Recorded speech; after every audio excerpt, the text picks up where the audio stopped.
Ukraine says at least 7 people have been killed and nearly 100 injured in a Russian missile attack on the city of Chernihiv. Officials said a theatre on the main square was targeted. Video from the scene shows glass and debris blown across nearby streets, as well as a number of bodies.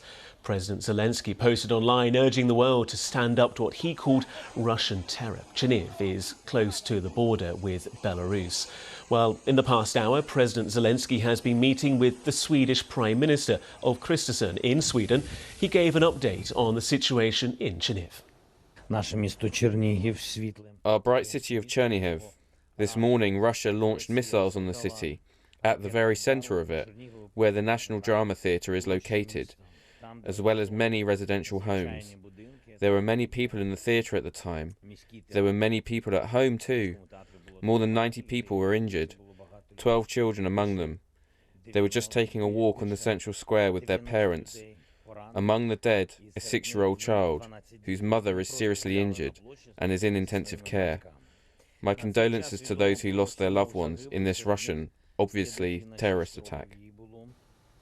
Well, let's cross live to the BBC Newsroom and the BBC's Europe regional editor Paul Moss, who is monitoring the developments coming out of Ukraine. Paul, what more do we know about what happened? Well, we know that the missile landed at about 11:30 local time, hitting, yes, the central square in Chernihiv, where there is a theatre, which it seems was very badly damaged. There's also a university building. It seems, hopefully, that building was not occupied because it was a Saturday morning. And there were also reports that people were queuing for church and that many of those were among those who were the casualties of this attack. I have to say that the number of injuries is going up all the time. The latest we've heard now from the Interior Minister in Ukraine is that it's 110 people injured, with some of them very seriously injured. We heard about a 12-year-old girl who was so badly injured they couldn't treat her in Chernihiv, and she's been racing in an ambulance towards Kiev.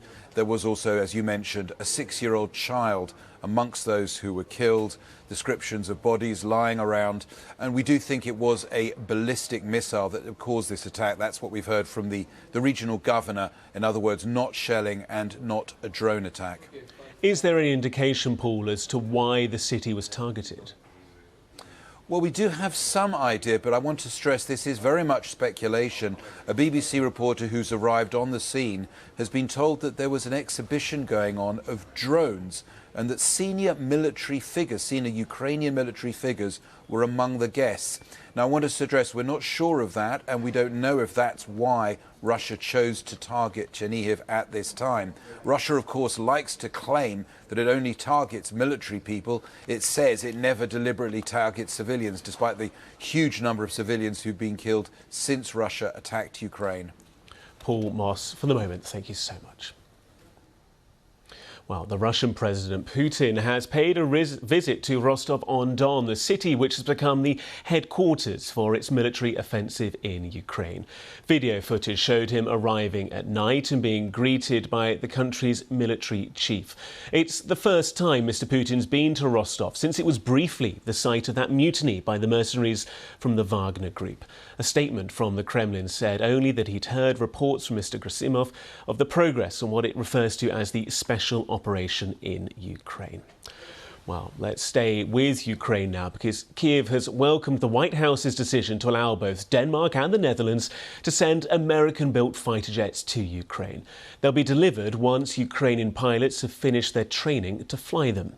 The US and its allies had previously ruled out providing F-16s to Ukraine, fearing it would lead to further escalation with a nuclear-armed Russia. Ukraine is believed to have dozens of combat aircraft, but mostly MiGs, all dating from the Soviet era, and the country is currently badly outgunned by Russia in the air.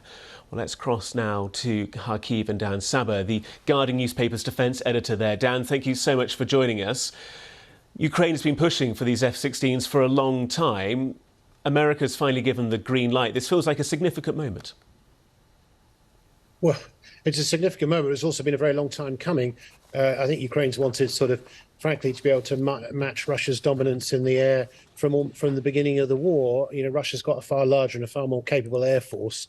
It hasn't actually used it very much, despite, endless bombing of Ukrainian cities. It's generally done so from from a distance. But Ukraine needs fighter jets in order to really match that. And when the West seeks to go to war, what the West wants is would expect to have air power to be able to bomb enemy positions and be able to make it much safer for ground troops to operate.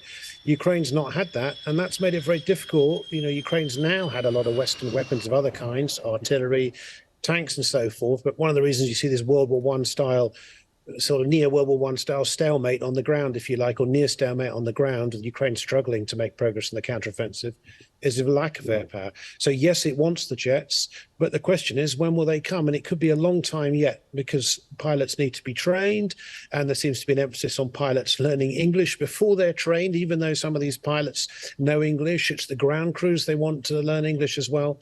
So we might not be talking about F-16s coming to Ukraine until possibly next summer, although everyone will want to make it quicker than that. You mentioned there, Dan, about the near stalemate on the ground with these offensives and counter-offensives. To what degree do you think once they finally arrive, like you say, these F-16s could alter the balance of power and the situation on the ground? Yes, and that's right. That's absolutely the hope. I mean, at the moment, Ukraine has a sort of tiny air force. I think you said that in your introduction. They run a few combat missions a day. The pilots have to sort of hug the ground, flying under a few meters of the ground to avoid enemy radar to sort of carry out those tasks. But they're up against Russian jets, which have traditionally had weapons with longer ranges, longer missile ranges. It's very dangerous for them. Right now, if they had the F-16s, they could, and in enough quantity, half a dozen F-16s won't make the difference. You'll need a few dozen, a couple of dozen really would start making a potential difference. They could use it in a very targeted way against the Russians and potentially shorten the war. And what Ukraine badly needs now is to show momentum on the battlefield, and that's what these jets can potentially do. Dan Saber from The Guardian newspaper, the defence editor there. Thank you so much. Thank you.